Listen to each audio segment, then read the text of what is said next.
ఇక మొదట్లో మేము సంకల్పం చేసుకుంది గణపతి అనుకున్నాం. ఆ గణపతి క్షేత్రం కూడా ఇదేనే.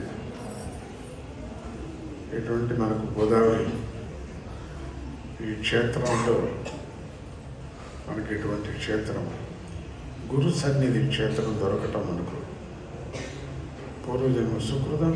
ఇక్కడ వచ్చి దర్శనం చేయటం కూడా ఒక రాసి పెట్టింటే మాత్రమే రాగలరు.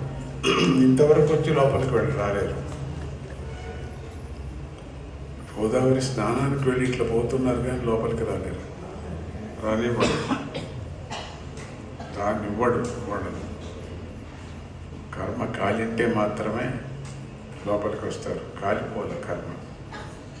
ఇంకా కొంచెం అట్లే పచ్చి కట్టుకొని పోతారు కాబట్టి అట్లే పోతారు స్నానం చేసుకొని.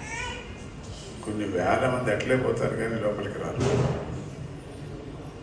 దత్త దర్శనం అనేది పురాణ ప్రసిద్ధిగా అన్ని క్షేత్రాలు దత్తుడు ఉన్నాడు. అన్ని పుణ్య నదుల దగ్గర ఉన్నాడు. ఈరోజు అఘోరీలు అందరూ స్నానం చేసేటువంటి భక్తులంతా కూడా 14 విధమైనటువంటి సన్యాసులు, వాళ్ళందరూ కూడా దత్త భక్తులే. కొన్ని కోట్ల మంది దత్త భక్తులు. దత్తాత్రేయుడు లేనిది ఏ మహాముని కూడా ఉండలేడు, లేరు. అటువంటి దత్తుడు మనం.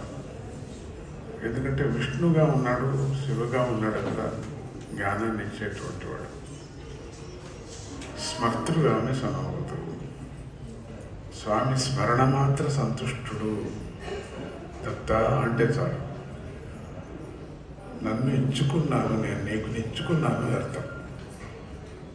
మళ్ళీ వాడు దత్త అంటాడు, అంటే నేను నీకు ఇచ్చుకున్నాను అంటాడు. జయగురు దత్త అంటే మనం జయగురు దత్త అన్నాడు. దత్త అంటే నేను నీకు ఇచ్చానంటే నేను నీకు ఇచ్చాను అంతే.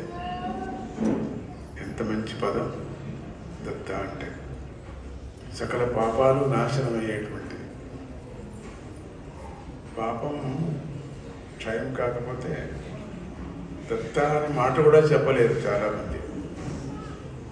అసలు వాళ్ళ నోట్లో మాట రానైనది రాదు. చచ్చేకి ముందైనా ఒక్కపారైనా దత్త అనమని చెప్పాడు పురాణంలో.